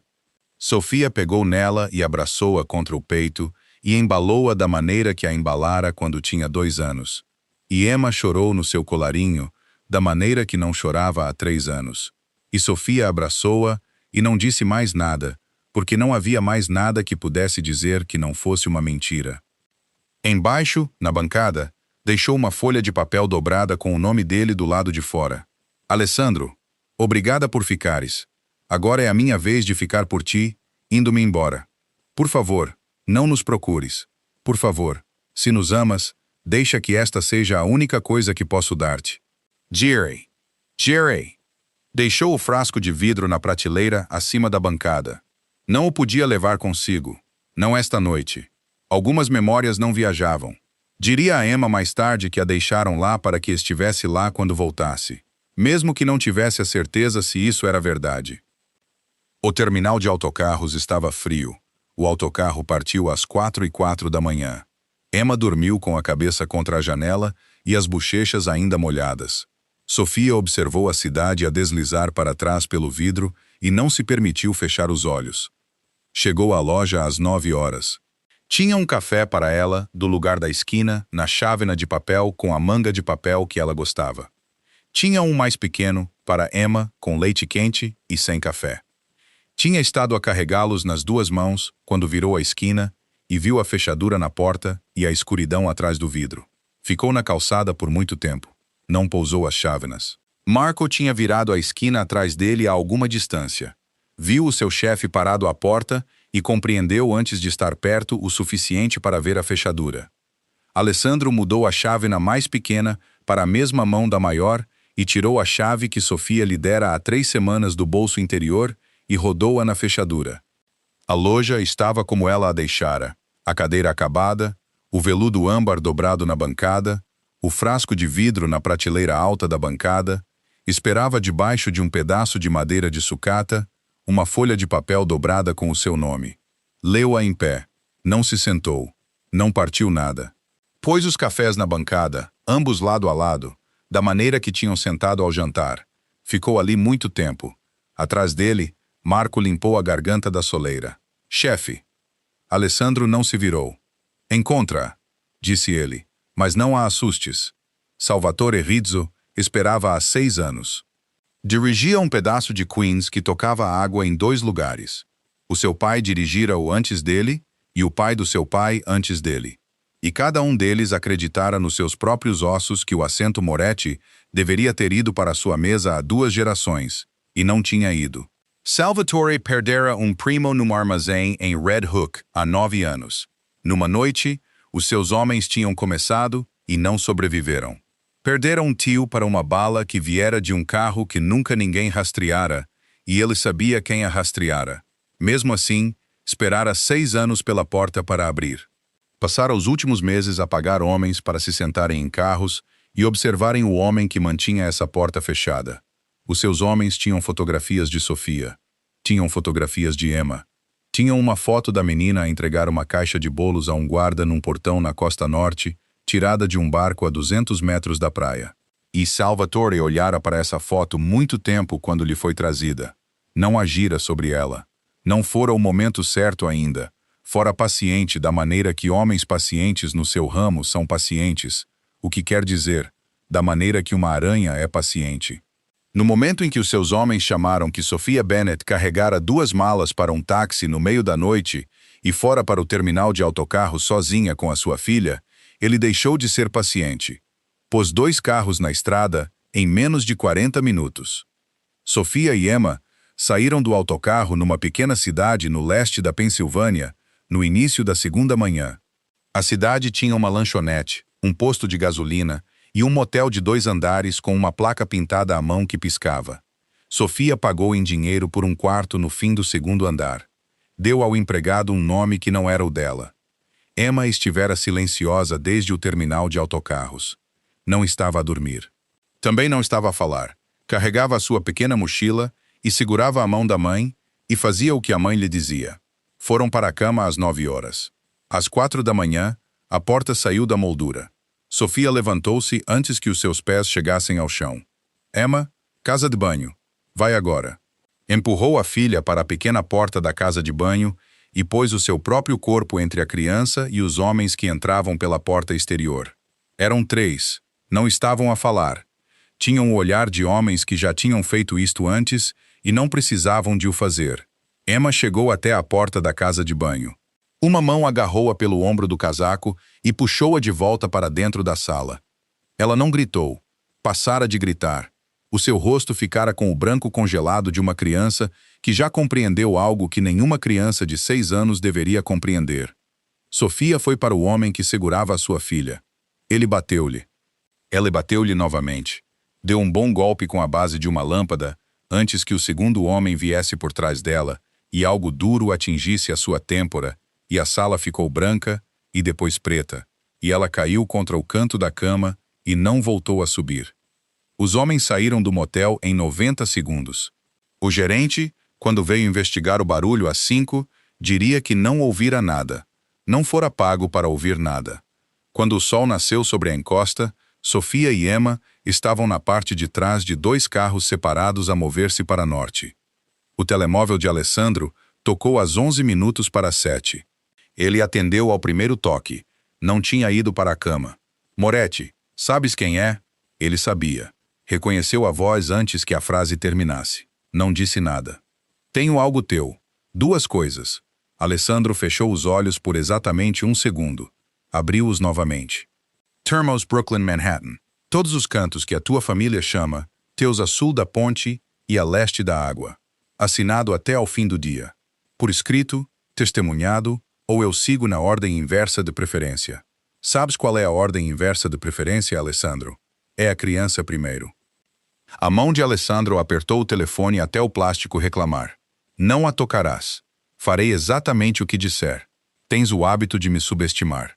Não te desgastes. Terás um endereço em 3 horas. Se não vir o teu advogado à mesa ao anoitecer, começo. A linha ficou morta. Alessandro ficou no meio do seu estudo, com o telefone na mão. Não se moveu durante o tempo de 10 respirações lentas. Depois pousou o telefone na secretária com muito cuidado, como se pudesse partir. Marco. Marco já estava na soleira. Estivera lá desde que o telefone tocou. 20 homens. Os que seguiram o meu pai, não os novos, os antigos, os que devem a esta casa. Sim, chefe, Disse ele. 3 horas. Isso é porque ele quer que eu esteja numa mesa a assinar. Ele não esperará 3 horas. Ele mover-se-á antes disso. Encontra-a antes que ele me ligue de volta. Sim, chefe. Marco saiu. Alessandro foi ao cofre de parede atrás da fila de livros na parte de trás do estudo. Abriu-o. Lá dentro, num pedaço de tecido encerado dobrado, estava uma pistola que pertencera ao seu pai e ao pai do seu pai antes dele. Não atirara em 3 anos.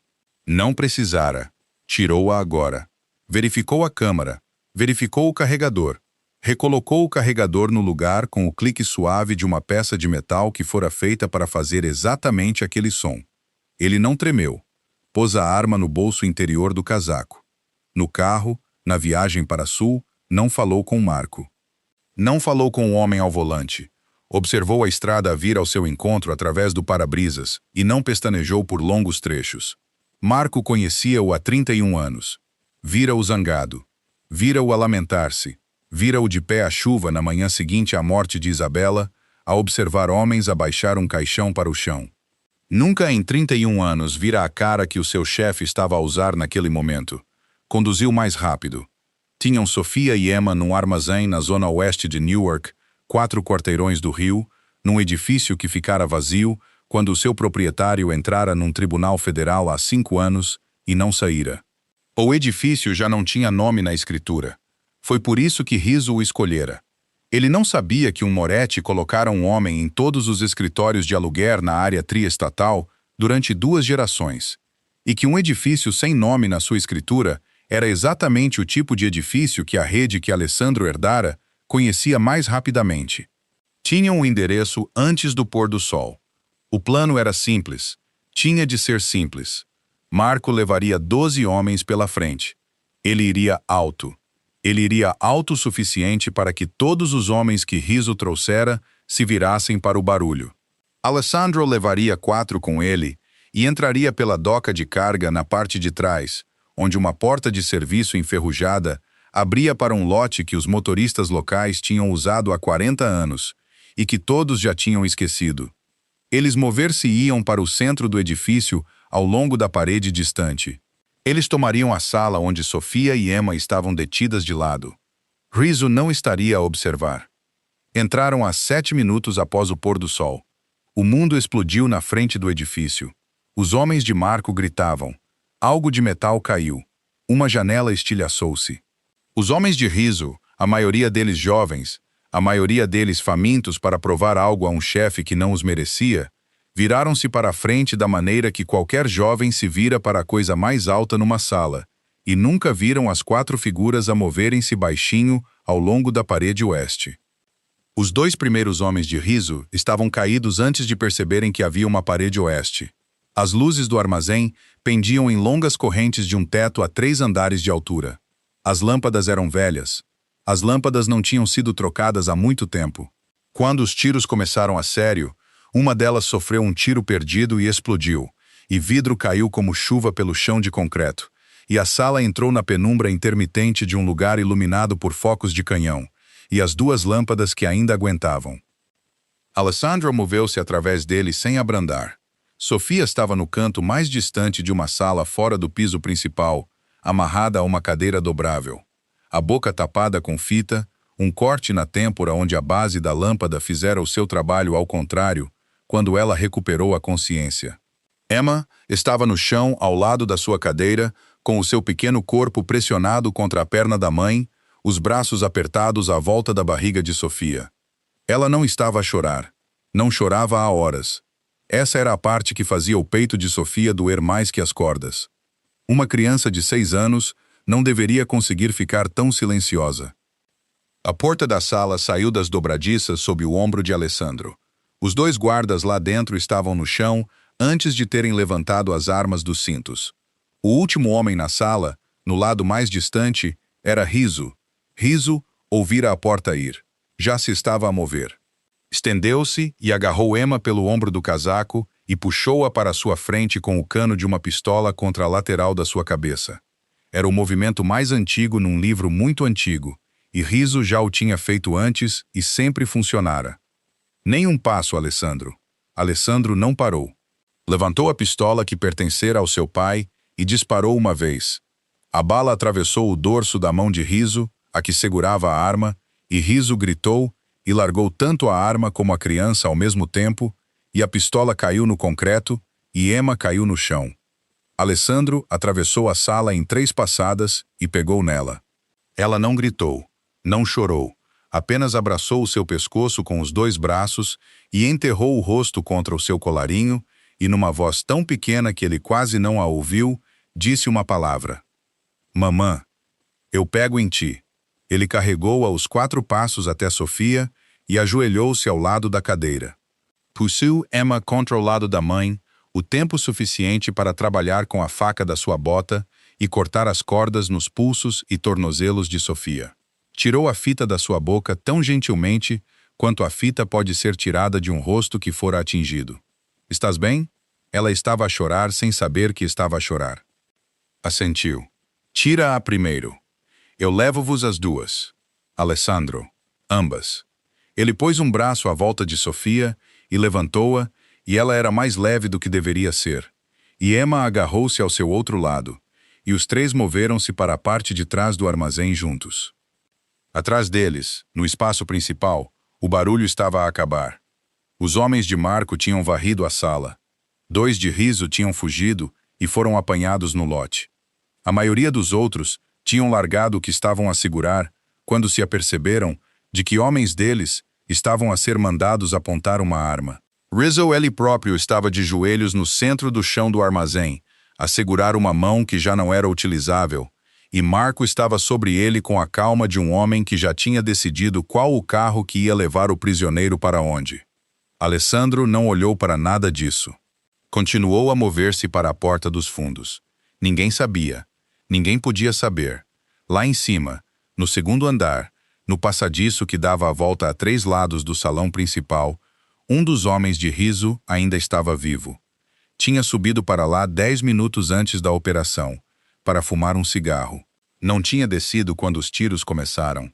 Era jovem, tinha medo, e estava armado. Estava encolhido agora atrás do baixo corrimão de ferro, no canto mais próximo da porta dos fundos. e estava a ver um homem de casaco escuro a aproximar-se daquela porta, com o braço à volta de uma mulher. Tinha apoiado a pistola no corrimão e estava a apontar a mira para as largas costas de alguém que acabara de se virar para longe dele. O seu dedo pousou no gatilho. Foi o vidro que o salvou. Uma das folhas da janela partida do armazém jazia no chão entre a porta dos fundos e o passadiço. As últimas lâmpadas de trabalho captaram o pálido brilho do cano da pistola naquela superfície partida, por menos que um bater de cílios. A Sofia viu. Não teve tempo de gritar. Não teve tempo de pensar a palavra arma. O corpo dela compreendeu antes da mente. Ela torceu o ombro com força contra o peito do Alessandro e empurrou-o para o lado com toda a força que lhe restava. O tiro veio no mesmo instante. O Alessandro tropeçou para a esquerda, uma mão ainda à volta da Emma, e a bala que apontava ao centro das costas dele passou antes pelo lado direito das costelas da Sofia. Ela soltou um som que não era bem um grito. As pernas dela cederam. O Alessandro virou-se. A pistola estava levantada antes de ele terminar a volta. Disparou 2 vezes. O primeiro tiro atingiu o homem no passadiço no ombro. O segundo derrubou-o. Tudo aquilo durou talvez 2 segundos e o Alessandro não se lembraria de nada disso claramente depois, porque ao segundo tiro, os seus joelhos já estavam a ceder e ambas as mãos já estavam a alcançar a mulher que desabava contra o seu lado. Ele apanhou-a antes que ela batesse no betão. Sofia. Os olhos dela tinham ficado vidrados nas bordas.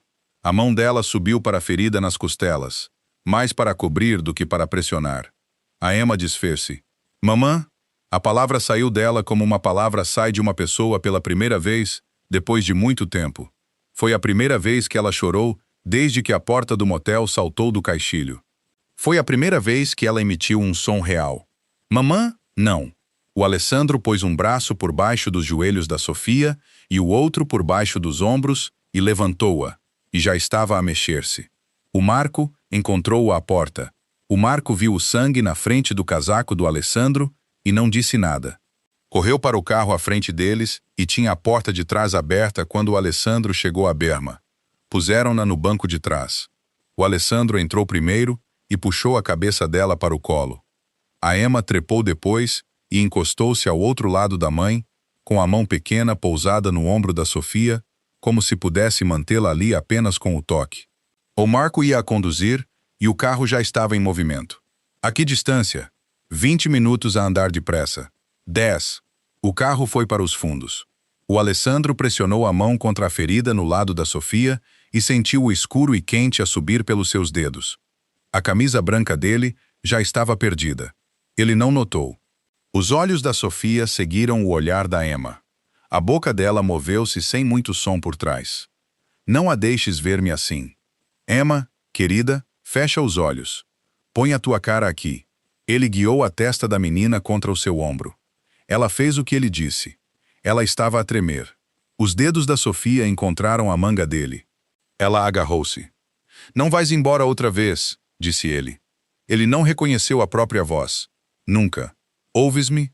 Nem amanhã, nem na próxima semana, nem para me protegeres, por nenhuma razão que uma mulher alguma vez tenha pensado. Ela sorriu. Foi o sorriso mais pequeno que ele alguma vez vira num rosto. Não vou a lado nenhum. O carro fez uma curva apertada. Quando chegaram à baía de ambulâncias do pequeno hospital privado que a família usava há 4 gerações, a Sofia estava pálida e a sua respiração tornara-se muito superficial. 2 enfermeiras e um cirurgião encontraram o carro antes do Marco acabar de o estacionar. Levantaram-na numa maca e levaram-na pelo corredor em direção à sala de operações antes que o Alessandro cruzasse as portas de correr atrás deles. Não o deixaram passar de um certo ponto. Ele ficou no corredor, fora da sala de operações, com as mãos ainda vermelhas. Uma enfermeira veio ter com ele com uma bacia e um pano e perguntou se podia lavar-lhe as mãos. Ele abanou a cabeça uma vez. Sentou-se na cadeira de plástico encostada à parede. Não se encostou para trás. Não fechou os olhos. A Nona Rosa chegou dentro de 1 hora. Tinha sido chamada da propriedade. Pegou na Emma ao colo na cadeira ao lado dele e envolveu a menina nos seus braços velhos e embalou-a devagar, murmurando repetidamente sons que não eram bem palavras, da maneira que uma mulher muito velha acalma qualquer criança em qualquer língua. A Emma adormeceu contra o peito dela, exausta. A operação durou 5 horas. A bala passara limpa. Tinha falhado o fígado por menos de 1 palmo. Tinha falhado a artéria por baixo das costelas por menos que isso. O ângulo em que ela se virara para empurrar o Alessandro para fora do caminho rotacionara o seu corpo o suficiente para salvar a própria vida enquanto salvava a dele. O cirurgião saiu às 3:30 da manhã, ainda de bata. Ela vai viver, Sr. Moretti.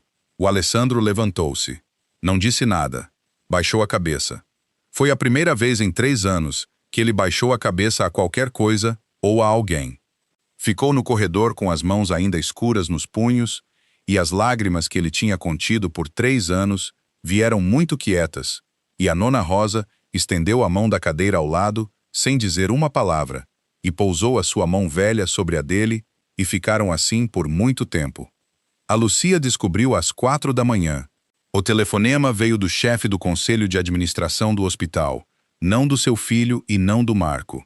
Ela estava sentada na biblioteca com um livro que não estava a ler.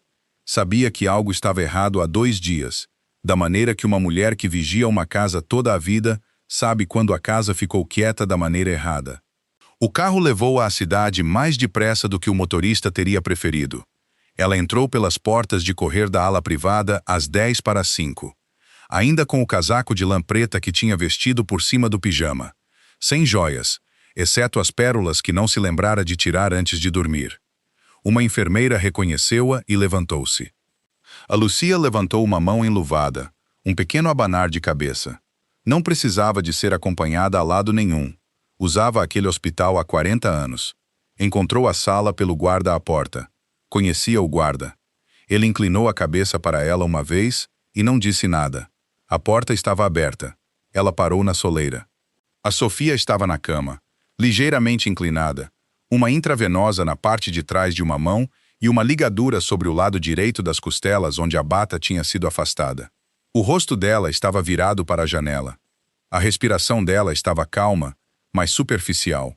O nódoa negra na têmpora dela aparecera escura. Ao lado da cama sentava-se o Alessandro. Não tinha mudado de camisa. Os punhos ainda estavam escuros. Estava inclinado para a frente, cotovelos nos joelhos, e uma das suas mãos segurava a da Sofia, polegar sobre os nós dos dedos dela, segurando-a como um homem segura algo que quase perdeu 2 vezes. Ao pé da cama, enroscada na poltrona de plástico, a Nona Rosa tinha estendido um cobertor dobrado. A Emma estava a dormir. A cabeça dela estava encostada ao próprio ombro. Uma mão pequena pendia sobre a borda da cadeira. O sapato remendado dela desamarrara-se. A Lucia ainda não entrou. Ficou na soleira e olhou para o filho. Vira-o enterrar a Isabela. Vira-o voltar do cemitério naquele dia e ir para o escritório nos fundos da casa e fechar a porta. E vira-o não a abrir novamente de forma significativa durante 3 anos. Tinha sido educado nesse tempo. Tinha sido eficaz. Tinha dirigido todas as reuniões que devia dirigir e tinha assinado todos os papéis que devia assinar, e nada disso lhe chegava aos olhos. O homem sentado na cadeira ao lado daquela cama tinha olhos novamente. Ela viu isso e parou de respirar. Entrou silenciosamente. O Alessandro não se virou. "Não quero falar contigo agora, mãe." A voz dele era baixa, não zangada, esvaziada, como um quarto no fim de uma noite longa. "Eu não vim aqui para falar." Ele não respondeu. "Vim para ouvir." Ele ficou em silêncio por um longo momento. Depois assentiu uma vez, pequeno, sem desviar o olhar do rosto da Sofia. A Lucia atravessou para a cadeira do outro lado da cama e sentou-se. Pôs a mala no chão. Dobrou as mãos enluvadas no colo. Não estendeu a mão a nada. Apenas olhou para a Sofia, para a subida e descida calma do lençol sobre o peito dela, para a nódoa negra na têmpora dela, para a ligadura. O quarto ficou assim por muito tempo. Numa certa altura, o céu na janela ficou cinzento pálido. Ao pé da cama, a Emma mexeu-se. Abriu os olhos devagar, como as crianças fazem quando acordam num sítio onde não foram dormir. Olhou primeiro para a mãe, olhou para o Alessandro. Em segundo lugar, olhou para a mulher do casaco preto. Em terceiro lugar, ela não teve medo. A Emma não tinha na sua pequena vida aprendido a ter medo das pessoas em quem a mãe confiava. E já tinha decidido, da maneira que crianças de 6 anos decidem essas coisas, que qualquer pessoa sentada numa cadeira ao lado da cama da mãe era alguém em quem a mãe confiava. Tu és a mamã do Sr. Alessandro? A Lucia virou a cabeça. Sou. A Emma sentou-se na poltrona, o cobertor a escorregar. Esfregou o sono de um olho com as costas do pulso. A minha mamã pôs-se à frente dele. Ela disse que o homem mau ia atirar no Sr. Alessandro e a minha mamã empurrou-o. Ela tem um buraco no lado agora, mas o médico disse que ela vai ficar bem. A boca da Lucia apertou-se. Eu acho que a minha mamã é muito corajosa. A Lucia não falou por muito tempo. Quando o fez, a voz dela baixou. Sim, querida, a tua mãe é muito corajosa. A Emma assentiu, satisfeita por ter dito a coisa certa, e deitou-se novamente no pequeno travesseiro, com a mão enroscada debaixo do queixo. O céu na janela continuava pálido. A Sofia mexeu-se algures depois das 7. Os olhos dela abriram-se devagar.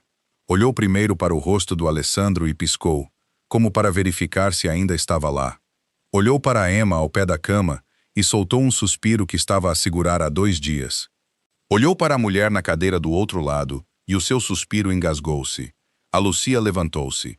Pegou no pequeno copo de plástico com água da bandeja ao lado da cama. Levou-o aos lábios da Sofia, uma mão firme atrás do copo, uma mão debaixo do maxilar da Sofia. Deixou-a beber. Pôs o copo de volta. Sentou-se novamente. Eu estava errada, Sofia. A Sofia não respondeu. Desculpa. A Sofia olhou para ela por um longo momento. Depois, devagar, dolorosamente, levantou a mão, que não estava segura pelo Alessandro, e estendeu-a sobre o lençol e pousou-a fracamente sobre a mão enluvada da Lucia. Não apertou. Apenas a deixou lá. Para uma mulher que tinha vivido a vida inteira fechando portas antes que alguém pudesse abri-las, aquela foi a resposta. 4 meses passaram. A Sofia curou-se da maneira que fazia a maioria das coisas. Pacientemente, em pequenos passos corretos, sem gestos bruscos, a ligadura foi retirada. A nódoa negra na têmpora dela desapareceu. A linha da cicatriz no lado direito dela passou de vermelha a rosa a algo que ela carregaria e deixou de doer ao toque e eventualmente deixou de ser a primeira coisa que ela notava quando se via refletida numa janela. Voltou ao trabalho antes do que o médico lhe disse que podia, porque as suas mãos sentiam falta da madeira e porque uma pessoa como ela não sabia ser uma pessoa como ela sem algo para consertar. A Bennett Restoration reabriu no mesmo quarteirão, em Carroll Gardens. O mesmo sinal, a mesma campainha à porta, o mesmo veludo âmbar dobrado na bancada de trabalho, onde ela o deixara na noite em que puseram um bilhete dobrado debaixo de um pedaço de sucata. Salvatore Rizzo não voltou a sentar-se numa sala como a sua.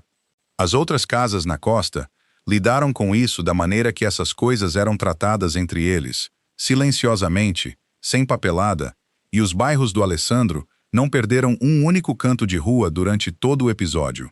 O Marco disse uma vez, no fim de uma dessas semanas, que o assento em que o Alessandro se sentava nunca fora tão seguro como era agora. O Alessandro não lhe respondeu. Ele não estava a pensar no assento. A Emma voltou à escola. Contou à turma no primeiro dia que um homem mau tinha tentado levá-la e a mãe dela, e que um homem muito gentil tinha vindo buscá-las, e que esse homem muito gentil era provavelmente a coisa mais próxima de um super-herói da vida real que o mundo alguma vez tivera. A professora dela escreveu uma nota cuidadosa para casa. A Sofia leu-a, dobrou-a ao meio e guardou-a na gaveta onde guardava os papéis importantes. Era um sábado à tarde, quando o Alessandro veio à loja com uma pequena caixa de madeira debaixo do braço. Ele fizera a ele próprio.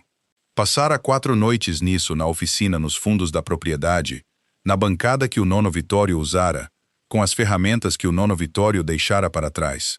Cortara os encaixes em cauda de andorinha à mão. Lixara-os até as juntas ficarem tão lisas que não se sentia onde uma peça se tornava outra.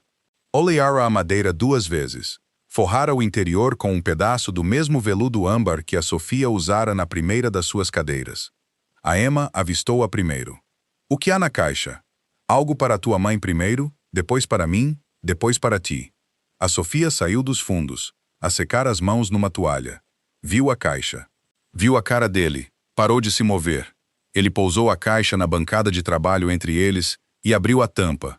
Lá dentro, pousado no veludo, estava o frasco de botões da Emma. Todos os botões na mesma ordem em que ela os tinha arrumado. O azul da camisa de aniversário por cima, o de pérola do casaco da mãe dela de antes, ao lado.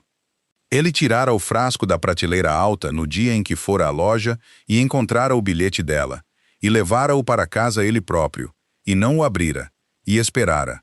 Ao lado do frasco havia um botão novo, um botão simples escuro, ligeiramente gasto, o botão do casaco que ele usava na manhã no mercado, quando se ajoelhara nas pedras de um menino estranho.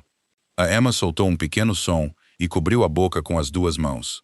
Debaixo do forro de veludo, dobrado numa pequena dobra que ele próprio cortara, havia um anel, não vistoso, não o tipo de anel que um homem com o dinheiro dele poderia ter comprado se quisesse fazer uma declaração em vez de uma promessa. Uma única pedra pequena, uma aliança de platina simples. Ele ajoelhou-se. Ajoelhou-se no meio da loja, num sábado à tarde, em frente à bancada onde ela tinha reconstruído as cadeiras da família dele. E não havia uma sala cheia de homens a assistir desta vez.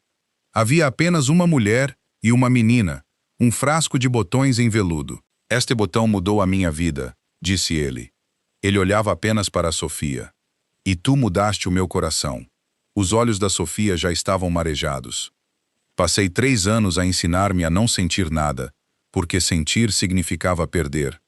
Tu ensinaste-me que também pode significar receber algo. Não sei dizer isto de forma mais clara. Gostaria que o resto da minha vida fosse contigo, convosco as duas. A Emma ficara muito quieta. Sofia, queres casar comigo? A Sofia não respondeu com palavras por um longo momento. Ela não conseguia. Apenas pôs uma mão sobre a boca e uma mão para ele, e o sorriso que surgiu no rosto dela foi um que ele nunca vira antes.